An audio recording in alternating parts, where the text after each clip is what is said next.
네, 오늘 만나 뵙게 될 김보거 선생님이 5학년 3반이라서 5학년 3반으로 가고 있습니다. 선생님 안녕하세요. 안녕하세요. 어서 오십시오. 네. 반갑습니다. 안녕하세요. 네, 순고쌤입니다. 오늘은 보시면 아시겠지만 좀 특별히 교실로 출장을 나와봤습니다. 네, 우리 김보복 선생님 출장 순고쌤으로 오늘 한번 인터뷰를 해보도록 하겠습니다. 안녕하세요. 안녕하세요. 선생님 한번 자기소개 간단하게 부탁드릴까요? 네. 대구에서 근무하고 있는 미술 좋아하고 미술 수업 연구하는 초등교사 김보법이라고 합니다. 반갑습니다. 반갑습니다. 오늘 교실 이렇게 열어주셔서 정말 감사합니다. 오시느라 고생하셨죠? 아닙니다. 또 도와주셔가지고 네, 아무튼 이렇게 출장이 또 처음인데 약간 긴장되긴 한데 그래도 편하게 한번 인터뷰를 진행해 보도록 하겠습니다. 저희 또 보법쌤 아시는 분들은 아시겠지만 특별한 또 미술교육을 하고 계십니다. 그 미술교육에 대한 이야기를 보법쌤 입으로 한번 들어보고 싶은데 보법쌤 어떤 특별한 교육활동을 하고 있다고 들었는데 어떤 교육활동인지 잠깐 말씀 좀 부탁드려도 될까요? 네. 제가 연구하고 네. 이렇게 컨텐츠화하고 있는 미술 수업들은 몇 가지 이제 지향점들이 있는데요. 첫 번째는 일단 완성물이 어느 정도 보장이 되는 수업을 만들고 있습니다. 학생들 입장에서. 네, 학생들 네네. 입장에서요. 네, 그 미술 교육론 자체에서는 학생들의 결과물에는 별 의미가 없다고 해요. 아, 정말요? 네, 모든 것은 과정에 있고 그 과정을 누리게 해주는 게 미술 교육이다 이렇게 돼 있는데 현장에 있어 네. 보면 그렇지가 않죠. 네네. 네, 어느 정도 예쁜 결과물이 자꾸 나와야 아이들이 흥미를 가지고 동기를 가지고 또 참여하게 되는 거거든요.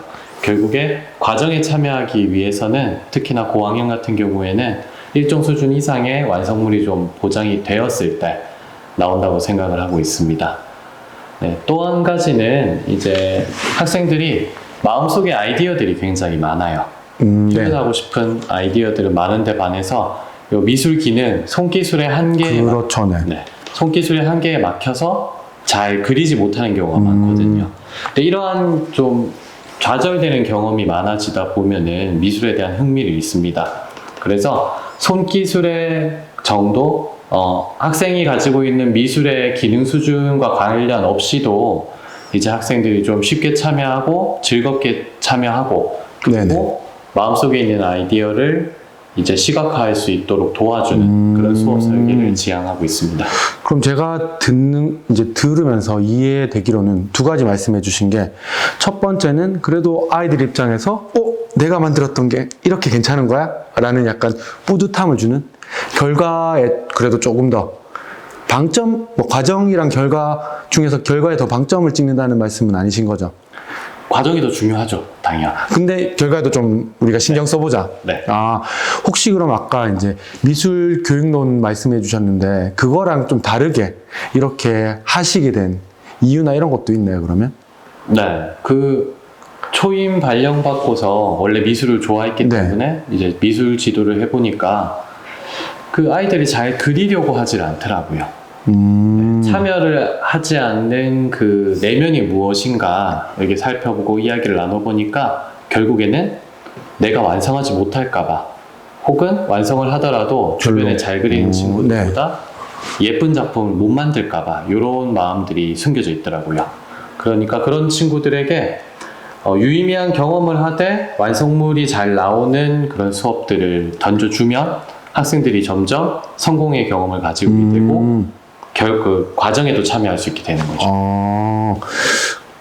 이제 좀 이해가 됐습니다. 두 번째 거는 약간 비계 설정?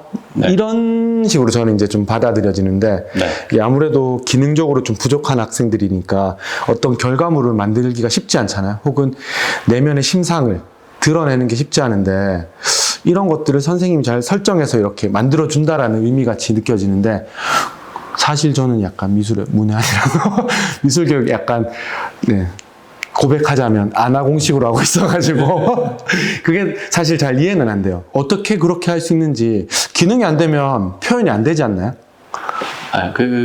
그래서 교사의 설계가 되게 중요한 거죠. 적절한 곳에 비계가 놓아져야 되는 겁니다.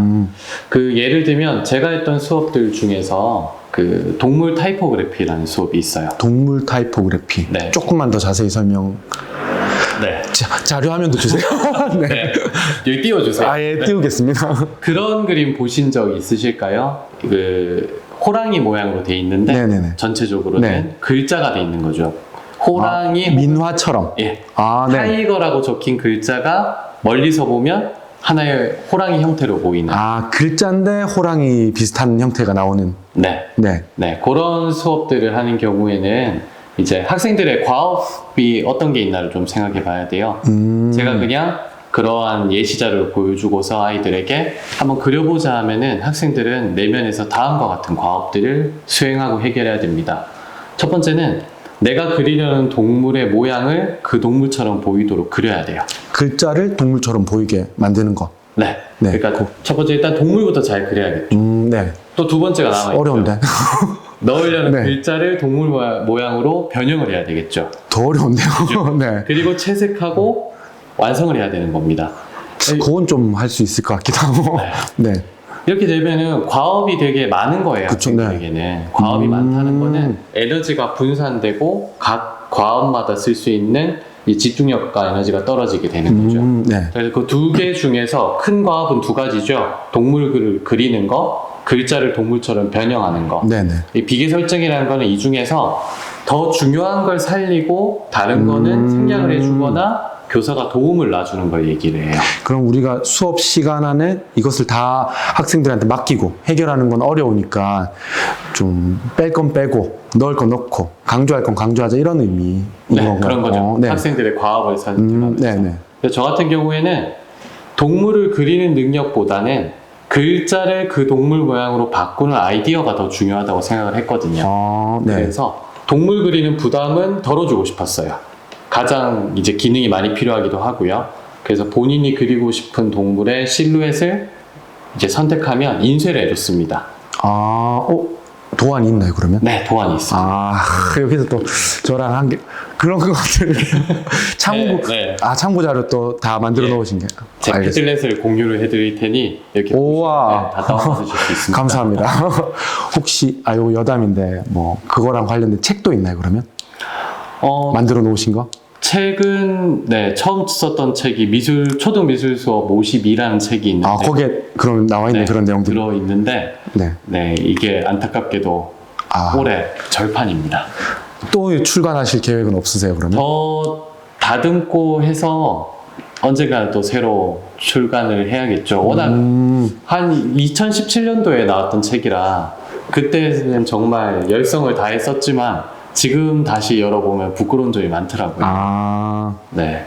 그래서 좀 더 수련을 해서 늦지 않게 또 선생님들께 도움을 드릴 수 있는 미술책들을 내려고 생각하고 있습니다. 알겠습니다. 어쨌든 보법쌤의 그런 아이디어들은 패들렛을 공유해 주시니까 그걸로 일단은 뭐 그걸로 좀 만족하고 계시다가 나중에 또 새로운 책이 나오면 또 한번 소개를 드리는 걸로 하고 다시 원점으로 돌아가서 죄송합니다. 네, 그래서 그 실루엣을 받아들고서는 이제 크게 한 가지 과업만 남게 돼요. 이 실루엣에 맞게 내가 넣으려는 글자를 계속 변형해가면서 지웠다가 다시 그리고 수정하고 스케치하는 작업을 하면 됩니다. 그러면은 거기에 많은 에너지를 투여할 수 있으니까 아이들이 집중력도 높아지고요. 그리고 완성도가 좋아지는 거죠. 그래서 다 완성된 스케치가 끝나면 먹지를 대고 도화지에 나의 스케치를 옮기고 이제 유성 마커로 채색을 하면 완성이 되는 거죠. 이렇게 완성이 됩니다. 이렇게. 잘 띄워주세요. 네, 이렇게 딱. 근데 그러면 그런 경우 있겠네요. 뭐 예를 들면 저같이 미술을 못하는 학생들은 선생님 제가 이걸 만들었어요. 약간 뿌듯해하는 그런 경우. 왕왕 그런 경우를 보시나요, 그러면? 네, 학기 초부터의 가장 중점이 그런 것들이에요. 천천히 조금씩 자신감을 붙여가면서 그래서 제가 방금 말씀드린 수업은 그래도 한 7월쯤, 9월쯤 이렇게 합니다. 그때 되면은 자신감이 어느 정도 붙어 있고 내가 채색이 얼마나 걸리는가 그리고 저 인간 담임을 믿고 하면 하란 대로 하면 뭔가 나오더라 꽤 괜찮게 나온다. 이 정도를 투입하면은 좋은 작품이 나오고요. 본인의 생각보다. 그게 이제 더 뿌듯해지는 거죠. 뿌듯함이 이제 나중에는 뭔가 관심 이런 쪽으로 또 네. 변화되는 모습도 1년 내에 좀 보실 수 있고요. 네. 미술 수업에는 거의 다 참여를 하죠. 네. 이 작품도 그런 관점에서 아, 네. 자신감을 얻게 하려고 한 거거든요. 잘 이해는 안 되는데 그냥 뭐 저는 교실에 들어오자마자 약간 뭐 칸딘스키나 네. 이런 거 그냥 줄 그어놓은 거 색칠한 것만 하는 줄 알았는데 네, 어떻게 한 건지 잠깐만 소개를 해주시자면. 요거는 학기 초에 가장 먼저 하는 수업인데요. 네. 도화지를 마구 구깁니다. 구겨요? 네.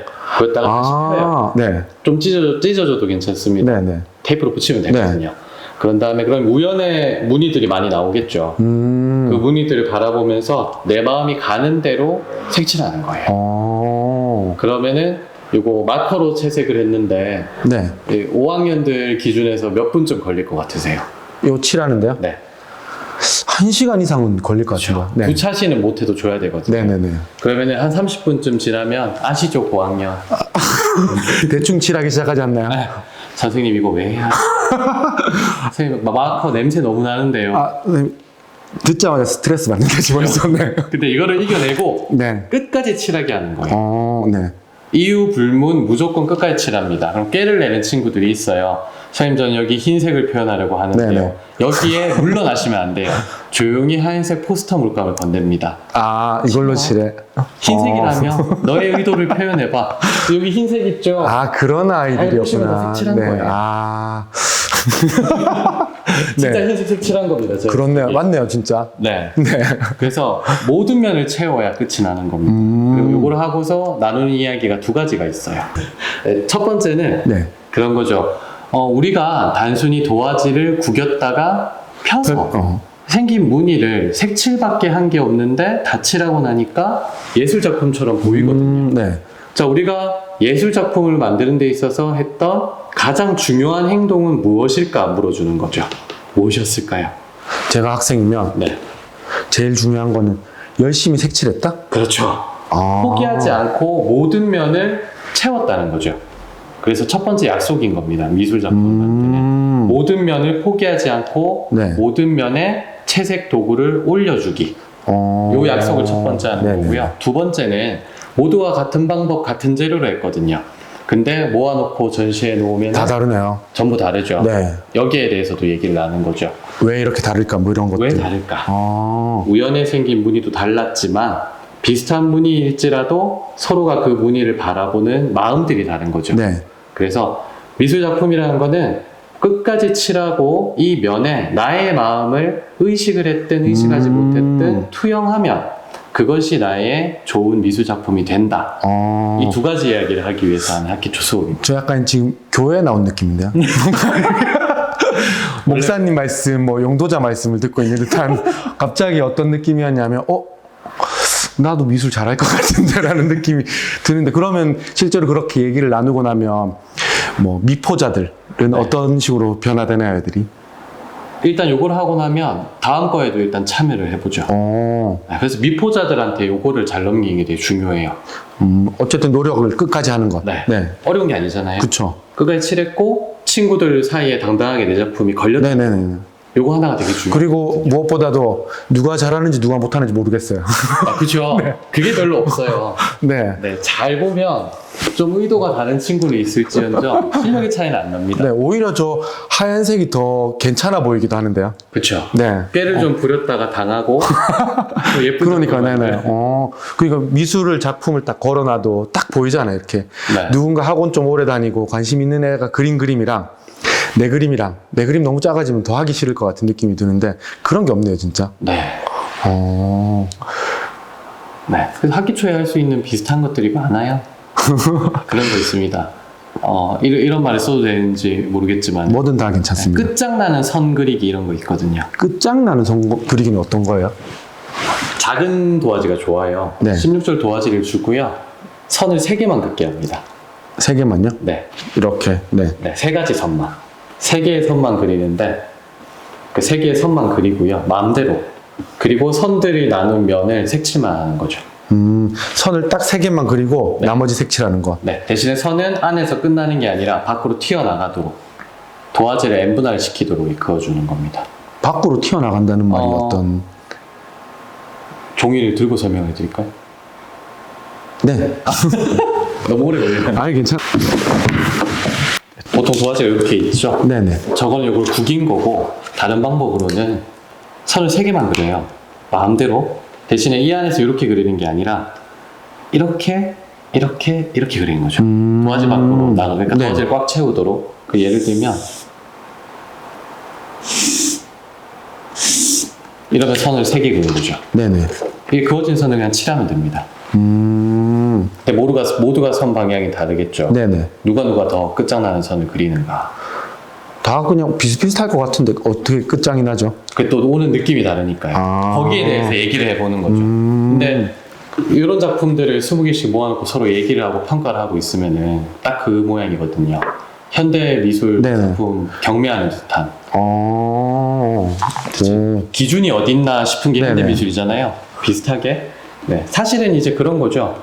아이들한테서 약간 기능적인 걸 제외하고 그냥 그림을 완성해 보게 하는 그런 의도들이 담긴 타키 총 수업입니다. 네네. 그 아까 말씀하신 그 일단 좀 더 학생들이 성취감을 느끼게 만드는 결과에 네. 초점을 좀 더 맞춰보는 것. 네. 그리고 하나 더 비계 설정을 좀 잘해서 여러 가지 과업 중에서 우리가 딱 선택할 것들만 선택해서 집중하는 것.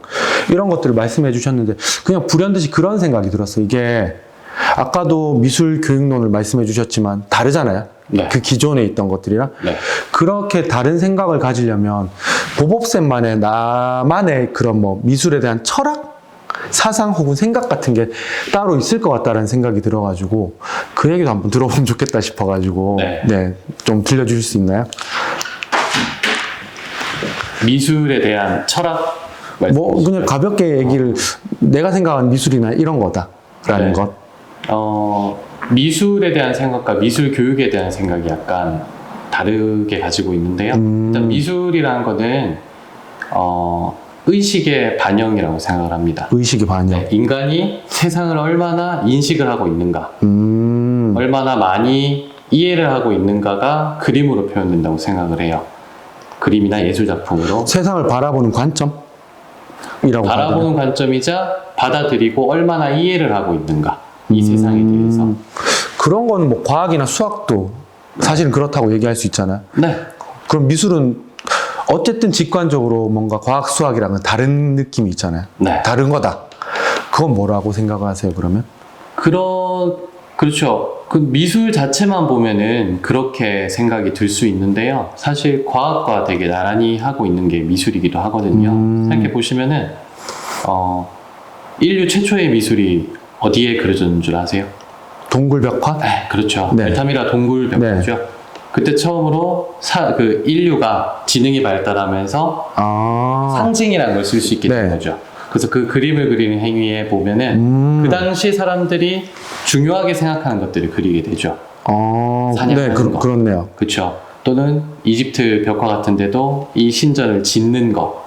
그 당시 사람들이 중요하게 생각했던 것들이 투영이 되면서 또 그 당시에는 이 그림이나 세상을 바라보는 게 그다지 과학적이지 않았잖아요. 그렇다 보니까 원근이 별로 발달하지 않았습니다. 그저 그냥 느껴지는 대로 네. 중요한 건 크게, 중요하지 않은 건 작게 이런 식으로 그려지다가 그렇게 이제 그러다가 르네상스 시기에 들어서 과학이 함께 발전을 하면서 그림도 한번 대격변을 맞아요. 아, 그림도요? 네. 그전에는 종교 그림 위주였다가 네. 어떻게, 네. 신이 중심이고 신에 대한 것을 많이 그리다가 신도 원근도 맞지 않습니다. 네. 그냥 중요한 건 크게, 안 중요한 건 작게. 이러다가 르네상스 들어서는 보이는 그대로를 그리려고 해요. 과학적으로. 그래서 여러 가지 투시법, 원근법, 소실점 이런 것들이 등장하거든요. 네. 그래서 그만큼 사람이 세상을 바라보는 것, 내가 보는 거를 이 종이 위에 옮길 때 바라보는 관점도 발전을 했던 거죠. 그러다가 과학적으로 점점 그림이 가던 도중에 한번 과학적인 걸 놓고 다시 옛날처럼 좀 내면이 중요하게 해체하는 그래요? 거거든요. 그때가 언제냐면은 1, 2차 세계대전이 끝난 뒤에요. 포스터 모더니즘이라고 일컬어지는. 네. 왜 왔냐면 비슷한 거죠. 과학으로 쌓아 올린 인류의 그런 문명이 일으킨 게 결말이 결국은 세계대전이었다. 세계대전이거든요. 아, 거기에 미술도 함께 회의를 가지게 되는 거죠. 그래서 이제 그때부터 나왔던 게 이제 추상. 그러면서 1, 2차 대전 사이에 등장했던 사람들이 우리가 잘 아는 이제 칸딘스키. 네. 네, 그리고 뭐 약간 시계 흘러내리는 듯한 초현실주의 이런 네. 것도 맞나요? 네, 오. 그런 것들이 이제 등장을 하게 되는 거죠. 그러다 점점 더 현대에 와서는 요즘에 약간 MZ 세대들처럼 자유분방하고 네. 해석하는 사람에게 더 의미가 있는 현대 미술들이 또 등장합니다. 해석하는 사람들에게 의미가 있다는 것은 만드는 사람이 아니고 네, 그 작품을 감상하는 사람들. 네. 어. 의도를 배제시킨 작품이 많아지고 있거든요. 아, 그래요? 네. 그 가장 유명한 게 그런 거죠. 바나나를 벽에다 붙여놓죠. 네. 어쩌라고 싶은 거잖아요. 변기 그냥 놔두는 거, 그런 것도 변기 마찬가지예요. 그냥 놔두는 거. 쌤 그거? 그거는 아. 해석의 여지, 여기 들어있는 의미는 관찰하는 니들이 찾아라. 아. 그런 식으로 변화가 되고 있습니다. 그래서 저는 과학과도 같은 결을 가지고 그렇네요, 네. 네, 결국에는 이제 인류가 세상을 인식하고 받아들이는 그 관점을 나타내는 게 미술이라고 생각을 합니다. 저는 아까 들으면서 그 동굴벽화? 네, 이게 우리가 미술책에서 봤으니까 그게 미술 작품처럼 느껴졌는데 사실 생각해보면 또 어떤 기록일 수도 있는 거잖아요, 맞죠? 그렇죠. 그리고 그 사람들 딴에는 또 과학적인 거일 수도 있고 네, 뭐 이렇게 동물의 움직임이나 이런 것들 그리고 하니까 아, 이게 보는 관점에 따라 다르구나 라는 생각이랑 선생님이 얘기한 것처럼 미술이랑 과학도 어떻게 보면 약간 표현하는 방식이 좀 다른 거지 크게 완전 다른 건 아니다 네. 라는 생각이 좀 드는